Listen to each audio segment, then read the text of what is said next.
Ah bah oui, tu cherches l'embrouille. Gwen. Tu te présentes en culotte, en talons aiguilles, faut pas que ça te heurte après si les gens te disent des trucs. Bon. Le décalage est un moyen de se sentir en accord avec la rêverie. Je fais des interviews en slip et talons parce que je ne sais pas quoi faire d'autre. Je reçois aujourd'hui l'actrice Béatrice Dalle, qui se prête au jeu de la grande voltige à talons. Bon rêve à tous. Alors, t'as commencé comment ta carrière? Je me promenais sur les Champs-Élysées et il y avait un très beau jeune homme qui était très à la mode à ce moment-là. C'était un mannequin qui bossait beaucoup avec Saint-Laurent, je me souviens de ce type, qui attendait sa fiancée avec un gros bouquet de fleurs. Et sa fiancée n'est jamais venue. Et je passe à ce moment-là, il me voit, il me dit « Oh, j'aurais dû vous le donner à vous dès le départ. » J'ai pris les fleurs.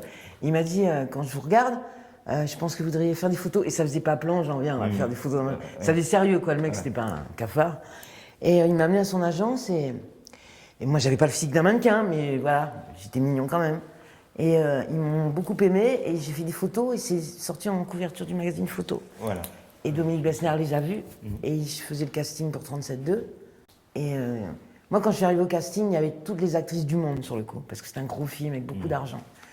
Et quand je suis arrivée, j'ai vu la tête à Bénèque, j'ai dit vous pouvez toutes rentrer les filles, c'est mort. Tellement je voyais qu'il était content de me voir.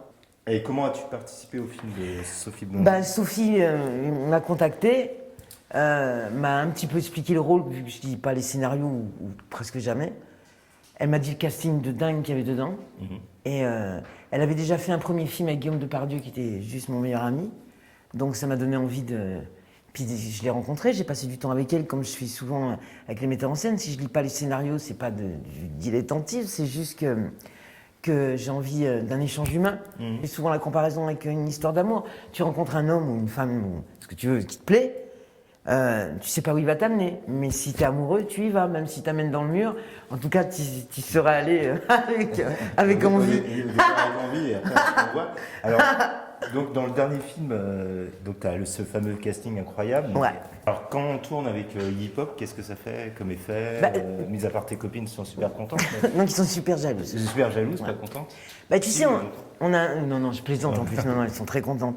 Et on a un super ami en commun, on a Jim en commun. Et on a des souvenirs en commun, beaucoup, de Jim. Et Jarmouche. Et quand on s'est présenté, ils avaient fait un pot, tu sais, pour... il a juste dit, c'est enfin vous, Béatrice Dalle, parce que pour une raison particulière, il m'attendait pour son pote. Enfin, admettons. Rien quand il a dit mon nom, je dis putain, j'avais jamais même pensé que mon nom il était aussi sexy que ça. Quoi qu'il dise, il est juste à tomber. Et donc Iggy est une invitation à faire n'importe quoi de sa vie, parce que quand tu vois la bombe que c'est, ah là là. Ah ouais. C'est comme moi un peu. Je suis une insulte aux gens qui font attention à eux. Moi, ça fait. Depuis que j'ai commencé, je fais que des conneries. Tout ce qui est pas bon, je fais, je prends. Et je trouve ça va, quoi. Tu vois, j'ai pas une tête en plastique. Non. Et du coup, on retrouve, par exemple, dans le film, il y a Denis Lavant. Ouais, il y a des acteurs mortels. Il y a Chiqui Cario, il y a Natacha Régnier, il y a Pouzoulou. Laisse tomber le casting. Ouais. Mais il faut dire aussi les mauvais côtés. Hein. C'est que si on l'a pas sorti depuis 5 ans, c'est parce que le prod s'est barré avec les sous et qu'on est resté comme des parias où rien n'est payé. Les acteurs, c'est une chose, mais c'est pas le plus grave. Ah, tu donc vois. il a été tourné il y a longtemps. Ouais, il a été tourné en 2012, je crois. D'accord. Ouais. Et il sort seulement là en septembre. D'accord. Je me souviens dans les rues avec les acteurs où on veut manger dans des endroits et comme le producteur a arnaqué les hôtels, les restos. Mais nous, tu vas manger, tu payes ton truc. Tu vois, je voulais pas, genre là, le truc sur la noix, où les gens refusent de nous servir. Tu vois, le casting de ouf que tu viens de dire, on était comme des clochards au Touquet parce que plus personne veut de nous, parce que le mec a arnaqué tout le monde. Et c'est un film qui a été très difficile pour la metteuse en scène, quoi. Ouais. Tu vois, elle s'en sort vraiment seulement maintenant, où la meuf, elle emprunte, tu vois, elle fait un crédit à la banque. Moi, je fais pas des films avec des blindés, tu vois. Ouais. Si les mecs, voilà, t'as des budgets de dingue, mais moi, je fais que des films d'auteur et je suis super flattée que tous ces gens jeunes me font appel à moi, quoi. Ça veut dire que l'intégrité, ça paye et que je travaille qu'avec des gens incroyables. Tu me fais faire des crêpes dans une scène, je suis perdu. Je sais pas, tu vois, déjà, j'ai pas envie de ça. Je fais pas du cinéma pour faire passer ce message-là.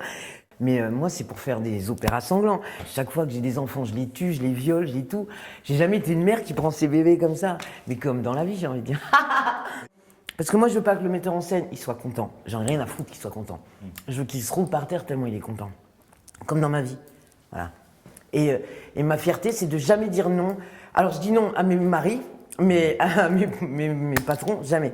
Dans le sens, je m'explique, dans le sens, je dis non, tout ce qu'ils vont avoir envie, si j'ai accepté le projet, c'est surtout pas pour leur mettre des barrières et ça je veux pas, ou ça va, c'est considération à la con.